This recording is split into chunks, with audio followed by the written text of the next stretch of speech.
Broads Media.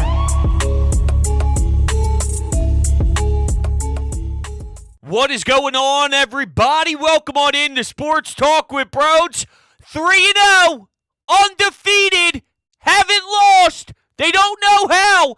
Okay, so there has been complaining on social media because Jalen Hurts isn't playing like a robot and the offense is still clunky.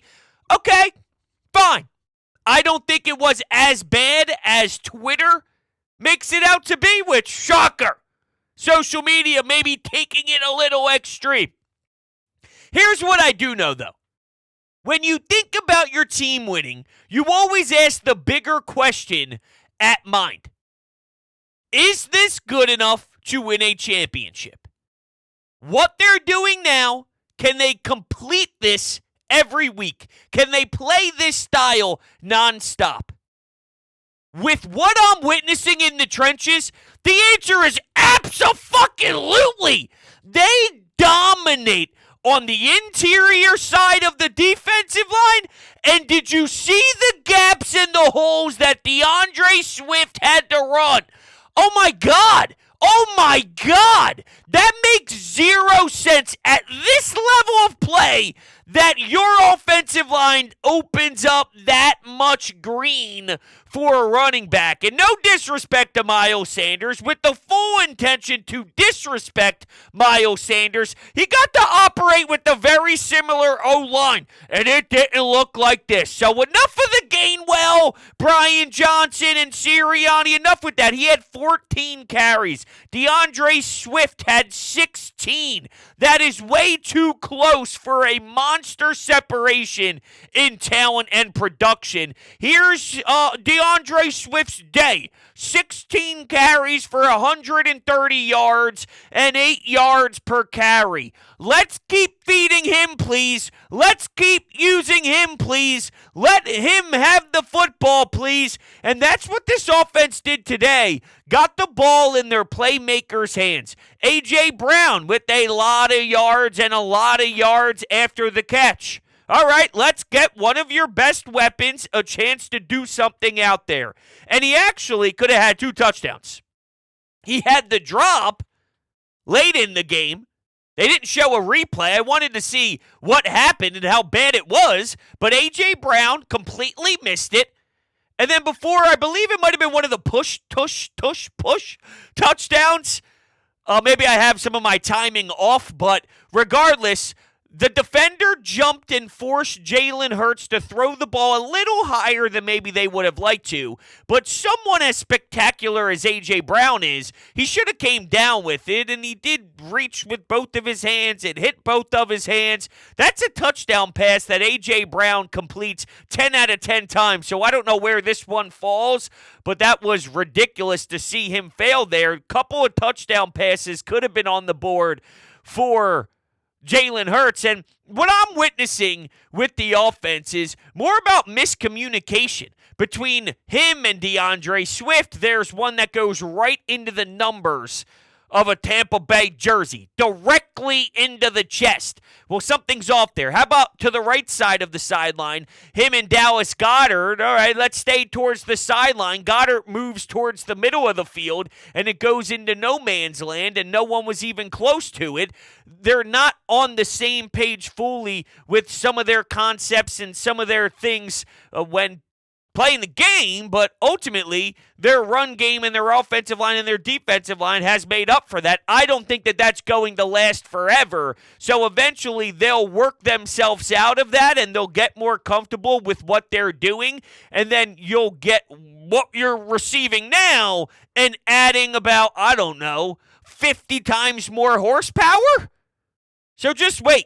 I think this team is playing beautiful football now. They had 472 yards total to Tampa Bay's 174. And when you look at how it was going headed into that fourth quarter, they had the Mike Evans drive, right? Mike Evans is making a Madden-like catch, one-handed, and then he's riding the back of Reed Blankenship, who picked up a touchdown. And I didn't know Reed Blankenship had the swag. He gave you a little dem franchise boys in a big-ass white tee. Yup, in my white tee. He gives you a lean with it, rock with it. I didn't know Reed Blankenship had that in his bag, but he does. And then, of course, after Jalen throws an interception, Jalen Carter with the punch out. Him and Jordan Davis. I witnessed Jordan Davis with one hand manhandle a human being and throw him to the ground. Oh, we are going to have some fun with those two for the next 25 years, I swear to God. And Fletch, even Fletch has a resurgence. And how about the safety? Oh, man, Tampa Bay goes, how about we run when we're at our 1 yard line? An amazing interception. It was forced into a double team of Devontae Smith. Maybe Devontae could have put up a heavier fight to knock the ball out so it doesn't get picked off, but it took one of the most obnoxious catches, and the ability to keep both feet in there was ridiculous. So sometimes you tip your cap to something amazing. I don't know if I necessarily loved the idea of Jalen Hurts forcing the ball into double coverage. It essentially became a punt, and then you get your 2 points. They ran right into you. They ran right into your strengths. You have to try and get away from those monsters in the trenches. Good luck, because there's other magnificent talent waiting for you. And this team continues to battle through injury. Let's not just step over that. Your offensive line takes a hit. Sidney Brown took a hit at one point. I saw him, he's off on the sidelines. By the way, he saved a touchdown. You had people trying to tell me that, Mike Evans really should have made the play and there was no interference with the ball. Mike Evans just dropped it. No. There was maybe that first drive where Tampa Bay left some meat on the bones. And the Eagles team did, quite frankly. How much red zone time did we get? And then we end up hating what we're witnessing, and that's an area that this offense and Brian Johnson and everybody involved need to collectively come together as a unit, and we need to start doing better here. Hey, we gotta do more in the red zone. Hey, I don't know why they start singing it. I don't know why that just happened. Okay.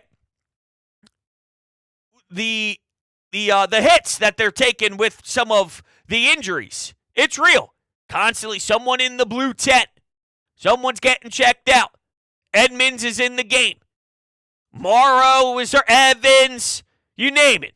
I just feel I'm seeing names fly everywhere. Something to keep an eye on, because we know they are dropping like flies. But even with that, the time of possession in the favor of the Birds. Oh, it's a 14-point game, huh? Everyone's starting to get worried, huh? There's 9 minutes and 22 seconds left to go, huh? The Tampa Bay Buccaneers quit. After that happened, a couple timeouts, still some time left on the board. Todd Bowles gave up. He waved a white flag. That's how much you were imposing your will on your opponent. They're supposed to stop the run. I was at the mall today with my mother, right? I was like, you know what? It's 1 o'clock, 2 o'clock in the afternoon. I got some things done I needed to for work. It's going to take all day long to get to 7:15. Love the 7:15 Monday night start, by the way. 2 games that overlap. Horrendous decision by the NFL. But I digress. We walk into Lids. My mother was looking for a snow hat. I think she got a North Face one. When it was all said and done, I bought 3 T-shirts. This one being one of them, a little Nike SB support. I'm always a big favorite of Nike SB stuff. Anyway, once again, talking about things that don't matter. Here's someone behind the counter and say, hey, you ready for the Birds tonight, baby? Don't like you damn right I am. And he goes, yeah, that Tampa Bay front, though. Are they going to have the same level of success with Swift? And I started laughing. I think so. I have trust in my team. They have a good one. Then we go to Vans. We were in Vans. I was looking around. And what do I hear? 2 people talking. One was working the register. The other was paying for their stuff. A lot of details that are irrelevant. Work with me here. And they're going, hey, what are you, excited for the game? Of course I am. Oh, what are you, afraid of the Tampa Bay front? Oh, I think this offensive line can match that and even give more. That's twice in about an hour and a half at the mall. That's what's being discussed, and that was the fear. Oh, yeah? Okay, 8 yards per carry for DeAndre Swift. There's no fear. 9 minutes and 22 seconds, and it wasn't all just about the run game. you have Jalen Hurts hitting who he needs to hit in those moments too. Realizing that they're bringing pressure. Todd Bowles throwing certain looks his way. Boom. In and out quickly. There's Dallas Goedert. In and out quickly. There's A.J. Brown. And the patience and poise to stay in the pocket. Okay, what was the biggest knock on Jalen Hurts his first season? And I get it. He has an MVP-like year, and he's so far away from that time. But I'm just saying, if we're looking at the growth and the growth as an entirety, one of his biggest knocks is, after his first read, what's he do? He leaves the pocket, he starts running, and then he slides. How about the patience and the poise to stand there? It's nice to have that type of line in front of you, but that's the Jeff Stoutland life that we get to live. And yes, we are spoiled, but embrace it, damn it. And he goes to Zacchaeus for a touchdown, floats over their layer defensively right into his arms, and he takes it to the house. And that's after there was an off-script play. Jalen going to his left, waiting. Is someone close by? Oh, my God, it's close. Puts it into Zacchaeus. This is someone he doesn't really have a resume with. These two don't have a rapport. It's not someone who's been here for a long time. But to have that builds strength and that builds connections and just a nice, solid set of hands. That's basically how I described it when we saw that Zacchaeus signed with the Eagles. Very nice, solid, reliable, just a guy who can catch a football that's thrown in his direction. And you saw it, but those are really great plays by Jalen. Jalen on third down before one of their touchdowns coming out of the half. So you put up points right before half. Wild turn of events, man. Seriously, Reed Blankenship, and then an interception, and then a Jalen Carter forced fumble. And I'm like, I don't know how much I could do with this. All right? I don't know how much I could handle this. I'm screaming. Dogs are barking. It's not a good place to be here in the Brody household. There's a lot of loud noises, okay? And now here we are doing this at 11 p.m. while the house is probably trying to sleep. So let's just add to it. Game days get a little nuts here in this household. Jalen Hurts did a lot of good things out there that really mattered. And that third down, running to his right and getting the first down. Doing everything in his power after the half, and when you put up some points and you have a nice lead, you go to the locker room, you come back, it's third down. Could you imagine? Now, it was all Eagles fans. You heard it throughout the TV, but I'm just saying there are some Tampa Bay fans, and if Tampa Bay starts off the second half, creates some sort of terrible position for Jalen Hurts to be in the backfield, and now you're punting the ball, even special teams. How about Covey? Britton Covey with the 50-plus yard return.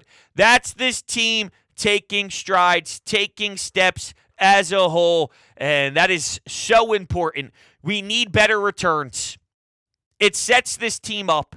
So Jalen Hurts not playing like a robot, but still making a lot of underappreciated plays because maybe it's not fully wow. And that Zacchaeus touchdown pass was a wow throw. There's some things off, though. Was it Stoll early on? That the pass was a little bit behind him. He turned around real quick. It was supposed to be right there in his chest instead. It's a little bit behind him. But then, on the flip side, when Dallas Goedert gets a false start, and now it's 3rd and 10, Birds on the board. You make up for it. You have your teammates back. That's what it's all about. All the phases currently are rocking. And I love every second of it. You won't find me bitching. You won't find me complaining about this right now. And there's definitely one sports book that I've never complained about in my life because they are the greatest and they are the presenting sponsor here of Sports Talk with Bros. And that, of course, is MyBookie. As a bettor, you demand perfection, and MyBookie delivers. NFL, college football, and a brand new cash-out system that gives you options to bet and win all season long. You know how much I love the Phillies?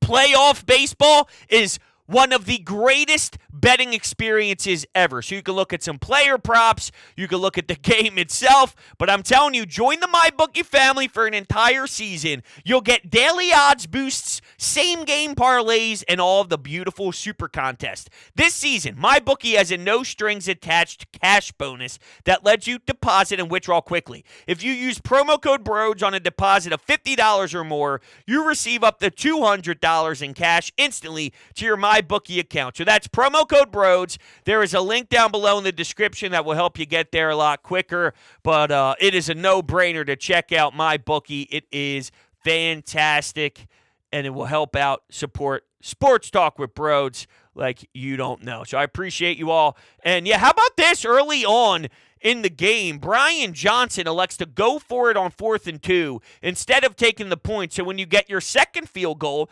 maybe you have 6 already, but Brian Johnson and this offensive coaching staff thinks it would be a better job to keep going after them. And maybe I don't like necessarily going to Kenneth Gainwell there. I'm trying for the 1,000,000th time to relay that it's about watching this coaching staff also take steps as coaches and as play callers and having a better feel of the game and learning how they want this team to compete down the road. What will we establish? And if it's 4th and 2, they weren't going for it earlier in the season. Let's get the points. And it's not egregious. If they did get the points on the road to have a nice first drive, even though it stalls out and it dies and our red zone plays are killing us deep down, it hurts more than anything I've ever experienced. Well, then, yeah, get your 3 points, and then if you're up 6, I wouldn't have had a problem with it. I don't know if I would have loved it as much as going for it on 4th and 2. I don't like going to Gainwell as much as they have. I like the idea, though, of let's be the aggressor. I want to score here.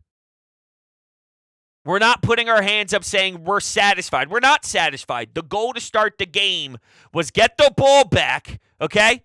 Because they get the ball, Tampa Bay that is. We're thinking of halftime. You set yourself up, okay. Now, let's make it hurt. When you're the Tampa Bay Buccaneers and you get the ball first, the other team scores first and scores a touchdown, that's brutal. That's worst case scenario because just as much as we're excited, say, hey, you got your points, you stopped them, maybe you can get a score right before half as well, and that's what it's all about. That's the advantage. It didn't happen, but the thought process was there. We need to study the thought process too because we're trying to learn who they are. All right? And speaking of learning about people, that's why I love the Anytime Hotline. I get to learn about you. You fantastic human beings who decide to leave their feelings on the Anytime Hotline. Let's run it. 3-0, bros. 3-0. That is how it's done. Look, we're starting to see flashes of the offense. Is it still a little rusty? Absolutely. But we're seeing great things. Hurts starting to find some great plays, make some great plays.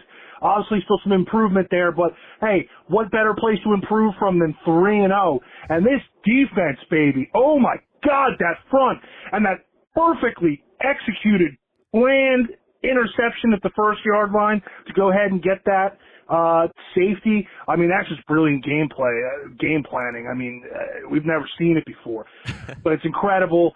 I come away from this very little negatives. Landon Dickerson worries me a little bit. We'll see on that, but go Birds, baby. All fair and all logical. I'm in the same boat. I'm leaving this game super happy. You are 3-0 and still not playing your most crisp ball. We have to remember that we are in a position of power now. You head into the year expecting to start off 5-0, expecting to kill teams, to be one of the best in the league. We are. They're doing it just differently right now. But even if you see the best defenses stopping the run or the best defense at the 49ers, they can do this against them. And if you can do this against them, then what is there to be afraid of? Maybe this style, I have to give it more credit. They do have to attack differently in the passing game, and I think there has to be a jump in that area. There's still a lot of time to do it, but maybe I haven't given enough credit because there's a difference in being good at the run and being better at the run than passing, and then this. This is historic level of domination on the ground. If that's where you are, okay, and that's your ceiling of running the ball, not just being a good run team, this is we are going to rip your heart out of your chest, and you will die trying to take us down, and you won't stop us from putting up 8 yards per carry with DeAndre Swift. That level of domination. That can go far, super far. I've watched Brock Purdy make it to an NFC championship game. I've seen Jimmy Garoppolo do certain things with the team surrounding him. Jalen Hurts is 50,000 times the quarterback that those two are, and they have a lot of talent surrounding him. This team is cruising and still dominating while having question marks in one of the most explosive part of their games. That's okay, because this defense works. This offense run game works.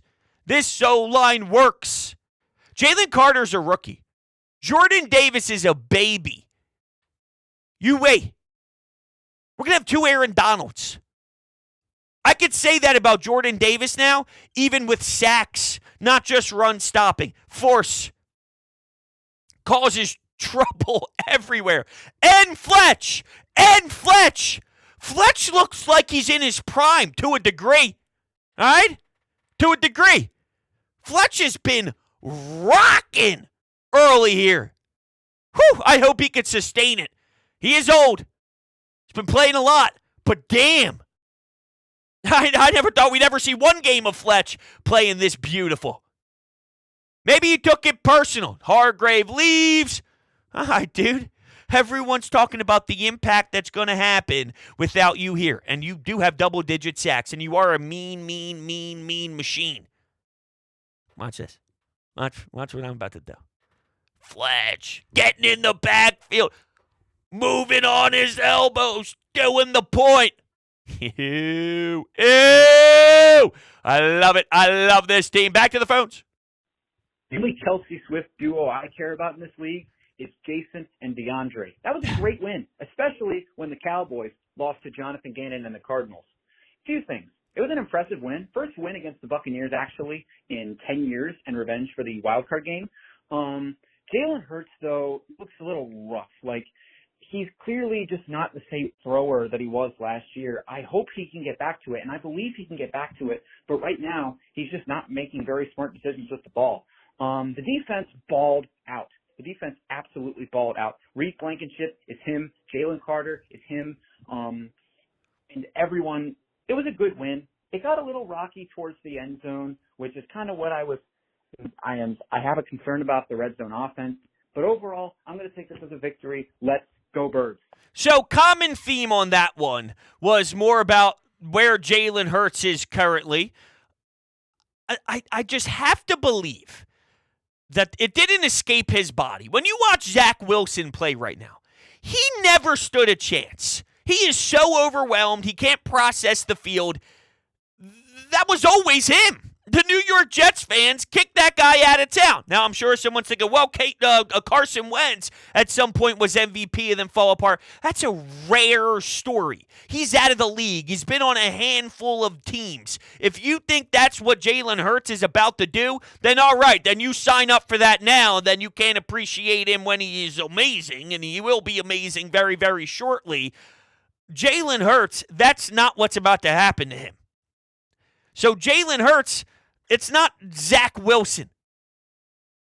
It won't be Zach Wilson. Zach Wilson's story was he was never capable. Joe Burrow is also playing on this Monday night. Was banged up. Whoa. We were informed that there were some flu-like symptoms for Jalen Hurts. So who knows what that means, but maybe not feeling 100%.